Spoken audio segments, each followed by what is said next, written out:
ಧನುರಾಶಿ. ಗುರು ಮೊದಲ ಮತ್ತು 4ನೇ ಮನೆಗಳ ಅಧಿಪತಿಯಾಗಿ 7ನೇ ಮನೆಯಲ್ಲಿ ನೇರ ಸ್ಥಿತಿಯಲ್ಲಿರುತ್ತಾನೆ.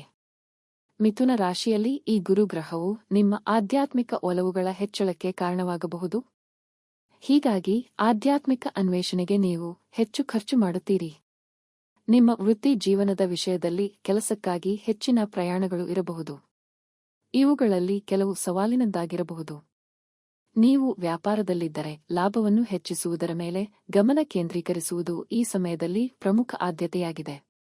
ಆರ್ಥಿಕವಾಗಿ ನಿಮ್ಮ ಪ್ರಯತ್ನಗಳು ಕಾರ್ಯತಂತ್ರದ ಯೋಜನೆಯೊಂದಿಗೆ ಗಮನಾರ್ಹ ಲಾಭಗಳಿಗೆ ಕಾರಣವಾಗಬಹುದು ಮತ್ತು ನೀವು ಉಳಿತಾಯ ಮಾಡಬಹುದು. ವೈಯಕ್ತಿಕ ಮುಂಭಾಗದಲ್ಲಿ ಸಂಭವನೀಯ ಘರ್ಷಣೆಗಳನ್ನು ತಪ್ಪಿಸಲು ನಿಮ್ಮ ಜೀವನ ಸಂಗಾತಿಗೆ ಹೆಚ್ಚು ಪ್ರೀತಿಯನ್ನು ತೋರಿಸುವುದು ಮುಖ್ಯವಾಗಿದೆ. ಆರೋಗ್ಯದ ವಿಷಯದಲ್ಲಿ ನಿಮ್ಮ ಸಂಗಾತಿಯ ಆರೋಗ್ಯಕ್ಕೆ ಖರ್ಚು ಮಾಡಬೇಕಾಗಬಹುದು. ವಿಶೇಷವಾಗಿ ಅವರು ಋತುಬಂಧಕ್ಕೆ ಸಂಬಂಧಿಸಿದ ಆರೋಗ್ಯ ಸಮಸ್ಯೆಗಳಿಗೆ ಗುರಿಯಾಗಬಹುದು. ಪರಿಹಾರ: ಗುರುವಾರ ಶುಕ್ರಗ್ರಹಕ್ಕೆ ಯಾಗ ಹವನ ಮಾಡಿ. ಮುಂದಿನ ರಾಶಿ ಮಕರ ರಾಶಿ. ಗುರು 3ನೇ ಮತ್ತು 12ನೇ ಮನೆಗಳ ಅಧಿಪತಿಯಾಗಿ 6ನೇ ಮನೆಯಲ್ಲಿ ನೇರವಾಗಿ ಸಂಚರಿಸುತ್ತದೆ.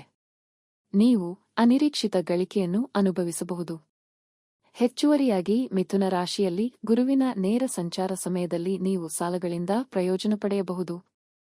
ವೃತ್ತಿ ಜೀವನದ ವಿಷಯದಲ್ಲಿ ನೀವು ಬಲವಾದ ಸೇವಾ ಪ್ರಜ್ಞೆಯನ್ನು ಬೆಳೆಸಿಕೊಳ್ಳಬಹುದು ಮತ್ತು ನಿಮ್ಮ ಕೆಲಸದಲ್ಲಿ ಹೆಚ್ಚಿನ ಆಸಕ್ತಿಯನ್ನು ತೆಗೆದುಕೊಳ್ಳಬಹುದು. ಇದು ತೃಪ್ತಿಗೆ ಕಾರಣವಾಗಬಹುದು.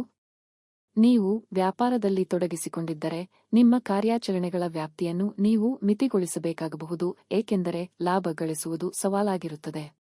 ಆರ್ಥಿಕವಾಗಿ ನೀವು ಹೆಚ್ಚಿನ ವೆಚ್ಚಗಳು ಮತ್ತು ನಷ್ಟಗಳನ್ನು ಎದುರಿಸಬಹುದು.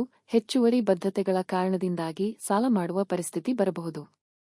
ವೈಯಕ್ತಿಕ ಮುಂಭಾಗದಲ್ಲಿ ನಿಮ್ಮ ಜೀವನ ಸಂಗಾತಿಯೊಂದಿಗೆ ನೀವು ಆಗಾಗ್ಗೆ ಭಿನ್ನಾಭಿಪ್ರಾಯಗಳನ್ನು ಎದುರಿಸಬಹುದು, ಹೊಂದಾಣಿಕೆಗಳನ್ನು ಮಾಡಬೇಕಾಗುತ್ತದೆ.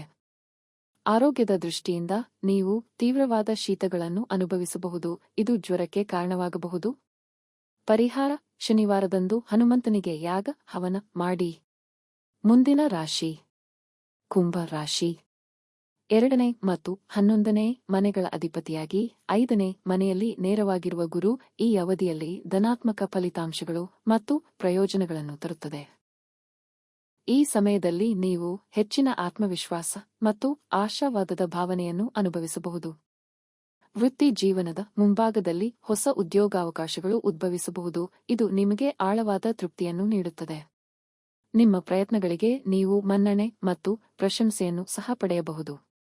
ವ್ಯಾಪಾರದಲ್ಲಿ ನೀವು ವಾಣಿಜ್ಯೋದ್ಯಮಿಯಾಗಿದ್ದರೆ ಈ ಅವಧಿಯು ಯಶಸ್ಸು ಮತ್ತು ಹೆಚ್ಚಿನ ಲಾಭವನ್ನು ತರಬಹುದು.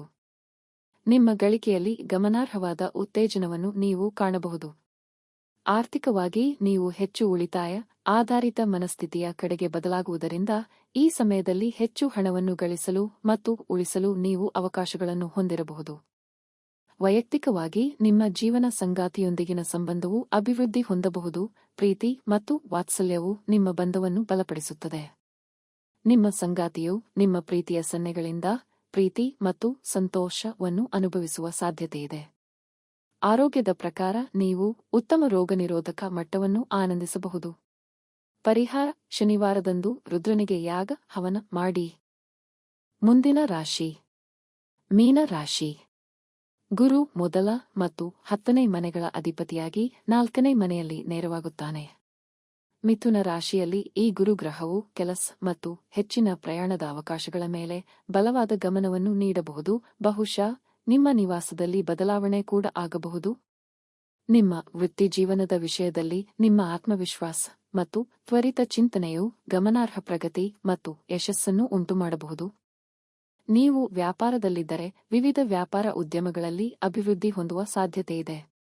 ಹೆಚ್ಚಿನ ಲಾಭವನ್ನು ಗಳಿಸಬಹುದು ಮತ್ತು ಗಣನೀಯ ಪ್ರಯೋಜನಗಳನ್ನು ಆನಂದಿಸಬಹುದು. ಆರ್ಥಿಕವಾಗಿ ನಿಮ್ಮ ಕುಟುಂಬದ ಯೋಗಕ್ಷೇಮ ಮತ್ತು ವಿಶೇಷ ಸಂದರ್ಭಗಳಲ್ಲಿ ವಿಶೇಷವಾಗಿ ಗಳಿಕೆ ಮತ್ತು ವೆಚ್ಚಗಳೆರಡರಲ್ಲೂ ನೀವು ಹೆಚ್ಚಳವನ್ನು ಕಾಣಬಹುದು. ವೈಯಕ್ತಿಕ ಮಟ್ಟದಲ್ಲಿ ನಿಮ್ಮ ಜೀವನ ಸಂಗಾತಿಯೊಂದಿಗೆ ನೀವು ಬಲವಾದ ಬೆಂಬಲ ಸಂಬಂಧವನ್ನು ಬೆಳೆಸಿಕೊಳ್ಳುವ ಸಾಧ್ಯತೆಯಿದೆ, ಇದು ಪರಸ್ಪರ ಪ್ರೀತಿಯನ್ನು ಬೆಳೆಸುತ್ತದೆ. ಆರೋಗ್ಯದ ಪ್ರಕಾರ ನೀವು ಸಕಾರಾತ್ಮಕ ಮತ್ತು ಚೈತನ್ಯವನ್ನು ಅನುಭವಿಸಬಹುದು. ಆರಾಮದಾಯಕ ಮತ್ತು ಸಮತೋಲಿತ ಸ್ಥಿತಿಯನ್ನು ಕಾಪಾಡಿಕೊಳ್ಳಲು ಮಿಥುನ ರಾಶಿಯಲ್ಲಿ ಗುರುವಿನ ನೇರ ಸಂಚಾರ ನಿಮಗೆ ಸಹಾಯ ಮಾಡುತ್ತದೆ. ಪರಿಹಾರ: ಮಂಗಳವಾರ ದುರ್ಗಾದೇವಿಗೆ ಯಾಗ ಹವನ ಮಾಡಿ.